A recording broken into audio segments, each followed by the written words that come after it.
Hey everyone, we're going to talk about folios today. So the folio is the little line at the top of every page with the exception of front page and Esquina front page that has the page number, it says silver chips, has the date and the section and then a long line. So the way to get folios is from CC Libraries. Please don't try making your own as it's much simpler and to get them from CC Libraries, and it keeps the folios all consistent. This is roughly what one folio could look like. But there are a couple things you have to keep in mind, and these are whether the page is a right page or a left page, whether the page is in color, what section it's on, what page number it's on, and what date we're saying on the folios. So for this past cycle, it was December 9th. That should be right. Let's say this is a page that's going to be on the right side of the paper when you're reading it. Let's call this page A3 from the news section. So, you always want the page number and the date to be on the outer side of the paper. So this is actually a left folio since the page number and date are on the left side. That's not what I want, so I'm going to delete this. I'm going to get the right folio. This is a black and white page, A3. So let's get the black and white version. I want to line it up. I can hop on over to properties just to check out that I'm at 0, 0, which is the right spot to be aligned. Conveniently, this folio already says news, so all I have to do is change this to A3. If, however, let's say this was opinions in B3 maybe, I would say opinions, B3. But you can see the lines got a little screwed up. What do I do now? So I start by moving this skinny little vertical line over a little bit, so it's centered right between the end of 2020 and the beginning of opinions. If it's on the left side, it would be centered between the end of opinions and the beginning of December 9th, either way, depending on which side of the page it's on. The text box with the date and the section, and the page number, that's all one text box, and you want to be sure there are 3 spaces between the date and the section, and those should be in regular font, not bold, because that'll throw off the sizing. Once you've moved that vertical line over, you can turn to the horizontal line. We're going to want it so it's just a little bit not touching the date. That's a little too much. You roughly want the spacing to be the same as the spacing there.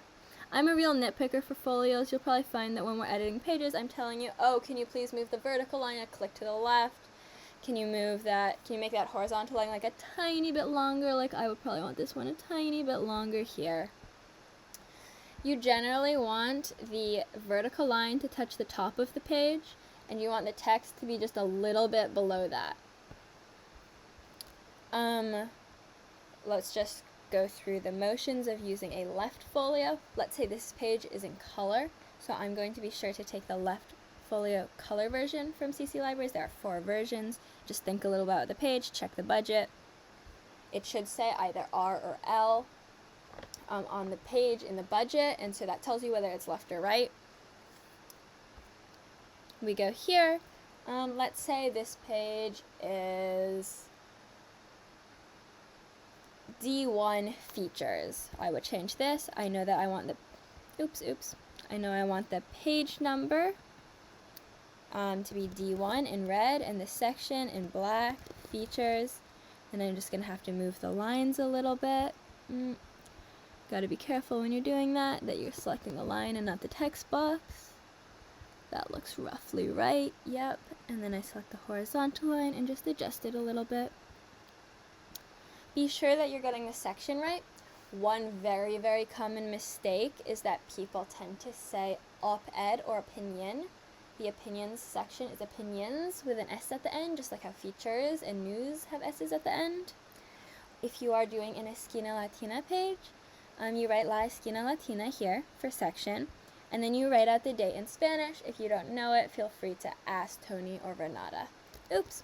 And I'm just going to move that back over. It should really go all the way across the page. If it's not, something's probably wrong, and I would just grab a new one from the CC Libraries folio section.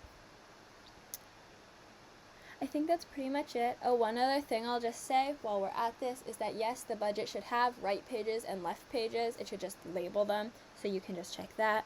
But if for some reason it doesn't, or you want to double check, this is how you do it. You either count from front page our center spread, right? The first page after front page, A2, is on the left, and then A3 is on the right, A4 is on the left, A5 is on the right, or you can count for center spread, right? Center spread's right in the middle, it is both left and right, and so you flip a page, and then the first page after center spread is left, and the second page after center spread is on the right, and you can kind of just do a little counting. It's a little annoying, but it's totally doable. I mean, there are only 24 pages in the paper this cycle.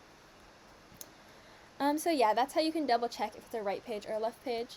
And just don't forget, the folios are labeled right and left to make it really easy, but don't forget that the page number always goes on the outside of the page, and just pay attention to whether it's a color page or black and white. Oh, and one other minor detail that you probably shouldn't have to deal with since it's done for you in CC Libraries is just that if you see here, in color, Silver Chips is bolded, and oops, sorry, that's another color page. Not what I meant to do. In color, Silver Chips is bolded, the silver as well as the chips, and in black and white, just chips is bolded in order to provide a little contrast between the silver and the chips. That's something you probably shouldn't be changing, so you shouldn't have to think about, but just so you know. I think that's pretty much it with folios. Just another warning, I'm really fussy, so there'll probably be a lot of folio edits. And it's just really important to get the page number right and get the date right. But yeah, pretty simple, just the CC Libraries thing.